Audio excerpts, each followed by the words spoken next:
කවුරුහරි නිලධාරී ඇවිලා මේගොල්ලෝ ඇක්ටිවේෂන් කරන්නේ නැහැ. ඒ විදිහම මිනිස්සුන්ට දෙනවා නම් මේගොල්ලෝ ඒකට මෙයාගේ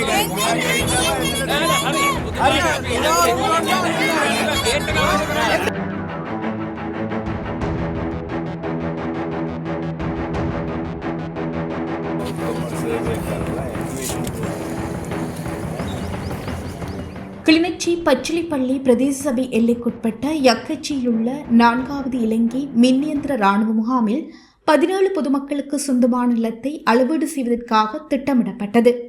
அந்த வகையில் குறித்த நில அளவியை எதிர்த்து பச்சிலைப்பள்ளி பிரதேச சபை தவிசாளர் சுப்பிரமணியம் சுரேனால் ஒரு கவனஈர்ப்பு ஆர்ப்பாட்டம் இன்றைய தினம் காலை 8 மணியளவில் குறித்த இராணுவ முகாம் ஒன்றில் இடம்பெற்றது. இந்த ஆர்ப்பாட்டத்தில் காணி உரிமையாளர்கள் இராணுவம் மற்றும் ஆளும் தரப்புக்கு எதிராக பல பதாதைகளை ஏந்தி போராட்டத்தில் ஈடுபட்டிருந்தனர்.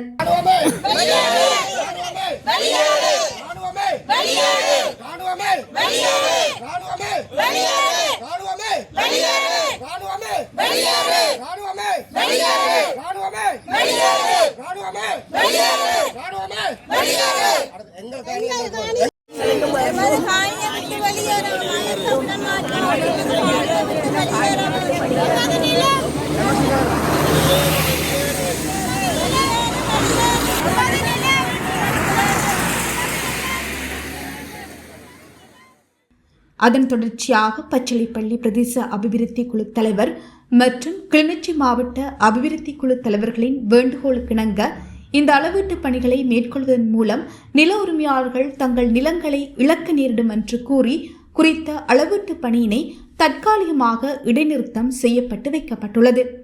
குறித்த கவனஈர்ப்பு ஆர்ப்பாட்டத்தில் பாராளுமன்ற உறுப்பினர் ஸ்ரீதரன், முன்னாள் பாராளுமன்ற உறுப்பினர் கஜேந்திரன் மற்றும் முன்னாள் பாராளுமன்ற உறுப்பினர் சந்திரகுமார், பச்சிலைப்பள்ளி பிரதேச சபை தவிசாளர், கரச்சி பிரதேச சபை தவிசாளர் மற்றும் பிரதேச சபை உறுப்பினர்கள், சமூக செயற்பாட்டாளர்கள், காணி உரிமையாளர்கள் என பலரும் கலந்து கொண்டனர்.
சொந்த நிலம் எங்களின் பாட்டன் கூட்டம் இதுல எங்களின் சொந்த மாநாட்சி போயிருக்கிறது.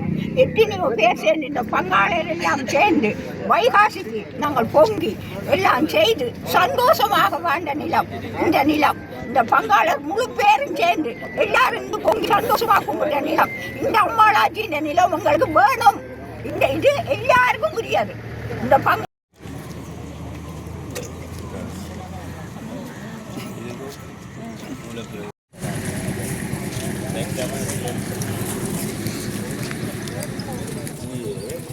सर्वे डिपार्टमेंट ईमेल दिया अद लैंड सर्वे कर एक्टिवेशन प्रोसेस पास पॉलिटिशियन कथा कर எனது பெயர் தெல்லப்பாதியா ராதா. எனது காணி இந்த பின்பக்கத்துல இருந்து இப்ப நான் இருக்கிற இடத்துல இருந்து 150 மீட்டர் 100 மீட்டருக்கு உட்பட்ட காணி தான் இது. எங்களுடைய பரம்பரை காணி. அதாவது நான் 1953ஆம் ஆண்டு இந்த காணிகளை பிறந்தேன். அதுக்கு முன்னம் எனது தந்தையார், அதுக்கு முன்னம் எனது தந்தையார் அப்படி 3 பரம்பரையாக இருந்த காணி. அதாவது இது நாங்கள் அதாவது விஸ்வப்பல பகுரம் என்று சொல்லி ஒரு ஆசாரி, அதாவது தச்ச இனத்தை சேர்ந்தவர்கள். இது இந்த காணி ஆரம்பத்தில் இதை தச்சதுக்கு தான் இந்த இடத்தை சொல்றது. வேறு ஒருத்தருக்கும் இந்த இதுக்குள்ள இந்த எங்களுடைய அப்பாவே அந்த காணிகளை பிரிச்சு வச்சுக்கலாம். சில ஆக்களுக்கு வித்து எங்கட அப்பா இந்த சகோதரங்கள் சில ஆக்களுக்கு கொடுத்துத்தான் இந்த காணிகள் இப்படி 15-16 பேருக்கு வந்தது. அதுக்குள்ள இதில் ஒரு 10 ஏக்கர் 5 பேருக்கு மாத்திரம் இந்த விஸ்வாண்டவற்ற காணி மாத்திரம் அவைக்கு ஒரு 10 ஏக்கர் அதாவது விசப்பாக்கள் வித்த காணி. அதுக்கு பிறகு மிச்ச காணி முழுக்க எங்களுடைய ஒரு பரம்பரை ஆசாரி ஆக்களுக்கு தான் இருந்த காணி. அதுக்கு பிறகுதான் மிச்ச பேருக்கு இருந்தது. அதுக்கு பிறகு நாங்கள் தொடர்ந்து இதுக்குள்ளேயே நாங்கள் பிறந்து வளர்ந்திருந்தது. யுத்தத்தை வாங்கின பிறகு விட்டுட்டு போனது. இதுக்குள்ள இந்த முதலாவது மற்றது இதுக்கு முன்பக்கத்தால நான் ரோட்டு கரையால காணி வேணும் என்று 5 பிறப்பு காணி அதுக்கு காணி வேண்டி இதுக்குள்ள தச்சியில பட்டடி எல்லாம் போட்டு வேலை செய்து கொண்டிருந்தேன். இந்த யுத்தத்தோட பட்டடி எல்லாம் விட்டுட்டு கேட்டுக்கு பக்கத்துல விட்டுட்டு அங்கால போனாச்சு. அதான் உண்மை இவ்வளவு அளவா நடந்த சம்பவம். அதான்